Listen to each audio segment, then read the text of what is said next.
and we are thanking Rahul Gandhi also for his sincere campaigning and guidance. Madam Priyanka ji also extensively told her show was big hit in Karnataka, and I would like to thank Priyanka Gandhi ji also on this regard. Of course, Madam Sonia Gandhi's advice and the presence in the campaign strengthened our prospectus, strengthened our cadre, electrified our cadre. There is no word to thanks Madam Sonia Gandhi also. Brothers, sisters, of course we got a mandate on 13th evening.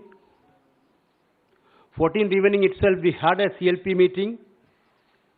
Honorable Congress President deputed 3 observers to attend in that CLP meeting. Entire night of 14th and till morning of 15th, they took a one-to-one hearing from the MLAs, each and every MLAs of Congress party. Finally, they given a report to Congress President on 15th night. Our party is a democratic party, you know that. We believe in consensus, not in dictatorship.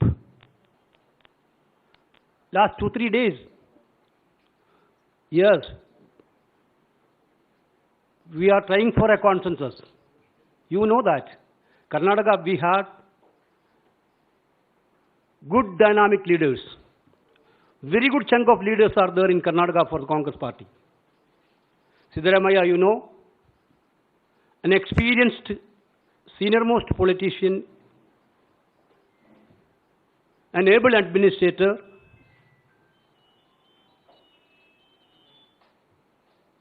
He is contributed a lot for this election for the party. Tirelessly he worked for the party throughout the state. The same way, our PCC President D.K. Shivakumar, one of the dynamic party organizers in the state, he electrified the cadre of the state.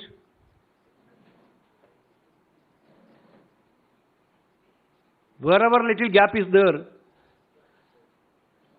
he reached there and filled the gap. You know, it was a very good combination as Shivakumar as a PCC and Siddaramaiah as a CLP leader. Both are big assets of the Congress party in Karnataka.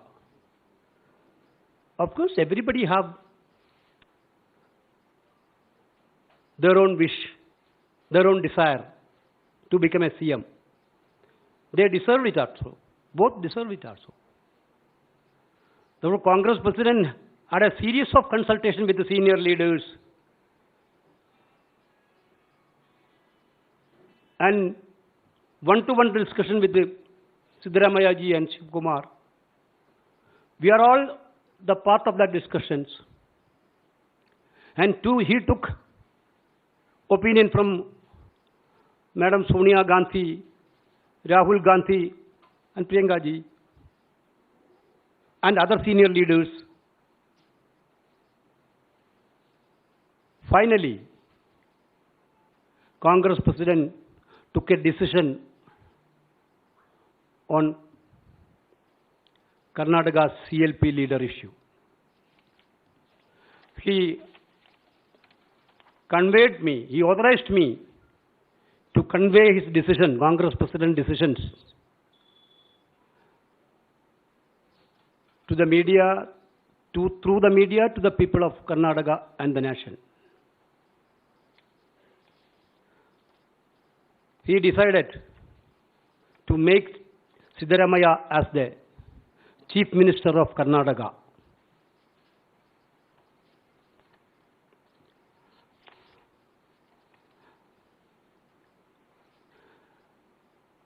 Siddaramaiah will be the Chief Minister of Karnataka. D.K. Shivakumar will be the only one Deputy CM of Karnataka. He will continue as a PCC president till the parliament election is over.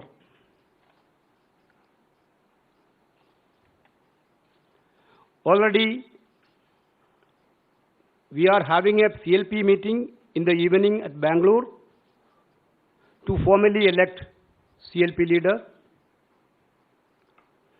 20th, day after tomorrow,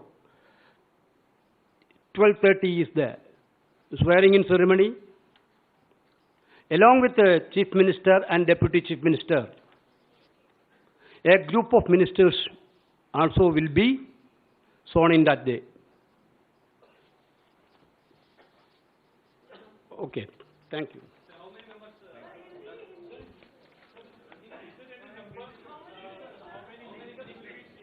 That you will know. नमस्कार साथियों, जैसा कि आदरणीय केसी वेणुगोपाल जी ने कहा, भारतीय राष्ट्रीय कांग्रेस की कर्नाटक प्रदेश में भव्य जीत का सेहरा असल मायनों में 6.5 करोड़ कर्नाटक के भाई बहनों के सर पे है, क्योंकि ये जीत कांग्रेस पार्टी की नहीं, सही मायनों में हर कन्नडिगा की जीत है। इस देश के प्रजातंत्र की जीत है, इस देश के संविधान के मूल्यों की जीत है और उन ताकतों की करारी हार है जो इस देश में से प्रजातंत्र को नेस्तनाबूद करना चाहते हैं, जो संविधान को कुचलना चाहते हैं, जो प्रजातांत्रिक परंपराओं को बुलडोजर के नीचे आए दिन दबाते हैं। इस देश के हर गरीब की जीत है, इस देश के मध्यम वर्ग नौकरी पेशा व्यक्ति की जीत है, इस देश के छोटे छोटे उद्योग चलाने वाले हर व्यक्ति की जीत है। संगठन के लिहाज से इस जंग की शुरुआत श्री राहुल गांधी जी की भारत जोड़ो यात्रा से हुई, जैसा वेणुगोपाल जी ने कहा, जिसने सही मायनों में कर्नाटक में 21 दिन राहुल गांधी जी ने 600 किलोमीटर यात्रा कर संगठन को एक नई ताकत दी। उसके बाद सिद्धारमैया जी, DK शिवकुमार जी और कांग्रेस के सब नेताओं ने मिलकर प्रजाध्वनि यात्रा से प्रदेश के कोने कोने में एक अलख जगाई। चुनाव के दौरान जिस प्रकार से कांग्रेस अध्यक्ष खड़गे साहब ने 1 महीने तक न दिन देखा न रात कड़ी मेहनत की और वो 42 से अधिक सभाओं को संबोधित उन्होंने किया, उससे चुनाव को ताकत मिली।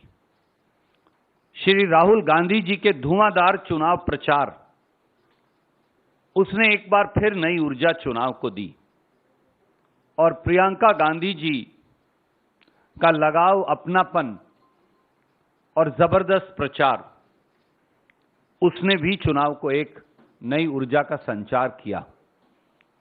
पूरे देश से कांग्रेस के नेताओं ने, ऑब्जर्वर्स ने, इंचार्जेस ने, मुख्यमंत्रीगण ने, एक एक कांग्रेस के काडर ने इकट्ठे होकर ये लड़ाई लड़कर ये दिखाया कि कांग्रेस संगठित होकर ये लड़ाई लड़ सकती है।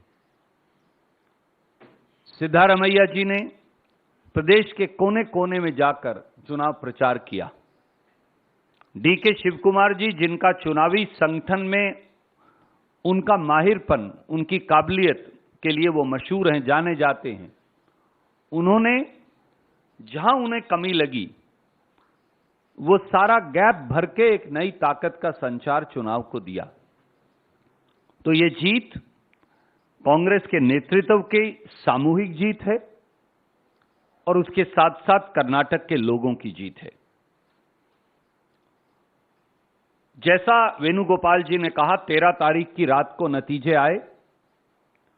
14 तारीख और 15 तारीख देर सुबह तक हमारे तीनों ऑब्जर्वर्स ने मंत्रणा की। 15 की रात को उन्होंने रिपोर्ट सौंपी। 2 दिन चर्चा का दौर चला मुझे मालूम है बहुत सारे पत्रकार मित्र विचलित रहे, अनेकों सवाल पूछते रहे। उन्होंने ये भी कहा कि आप और जल्दी फैसला क्यों नहीं कर रहे।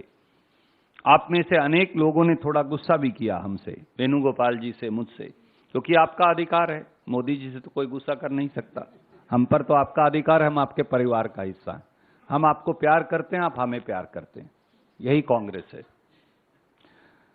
और 2 दिन की मंत्रणा और कंसेंसस के बाद, क्योंकि खड़गे साहब ने कहा साफ तौर से कि वो सोनिया जी से, राहुल जी से, प्रियंका जी से, कांग्रेस के सारे नेतृत्व से चर्चा करेंगे, पुराने नए सब लोगों से चर्चा करेंगे, प्रदेश के लोगों से चर्चा करेंगे, दोनों नेताओं से चर्चा करेंगे। मैं ये फिर दोहराऊंगा जैसा मेरे आदरणीय महासचिव संगठन ने कहा, हमारे दोनों नेता मुख्यमंत्री बनने के काबिल हैं, दोनों के अंदर प्रदेश चलाने के गुण हैं। और कई और ऐसे लोग हैं जिनमें बहुत काबिलियत है, पर एक ही व्यक्ति पर निर्णय करना है, इसलिए सबसे मंत्रणा कर आदरणीय खड़गे साहब ने निर्णय किया कि विधायक दल के अगले नेता और मुख्यमंत्री श्री सिद्धारमैया जी होंगे और उनके साथ कंधे से कंधा मिलाकर उप मुख्यमंत्री के तौर पर श्री डीके शिव कुमार जी काम करेंगे। कांग्रेस पार्टी अपनी 5 गारंटी लागू करने के लिए कटिबद्ध है। कांग्रेस पार्टी गरीब, मध्यम वर्ग, नौकरी पेशा व्यक्ति के लिए कर्नाटक में काम करेगी और एक transparent government, honest government, stable government, accountable government देकर हम एक नया रोल मॉडल कर्नाटक के अंदर पेश करेंगे, ब्रांड कर्नाटका का निर्माण करेंगे। 20 तारीख को ओथ होगी, आज शाम को विधायक दल की बैठक है 7 बजे बेंगलोर में। 20 तारीख को 12:30 बजे मंत्रिमंडल की शपथ होगी। मुख्यमंत्री, उप मुख्यमंत्री के साथ कई और साथी भी मंत्री पद की जिम्मेवारी ग्रहण करेंगे। बाकी के सवाल जो हैं उनका जवाब हम बाद में देंगे। Yeah. We are inviting the like-minded party leaders to be the part of sowing. Power sharing formula is to share the power to the people of Karnataka. That's all.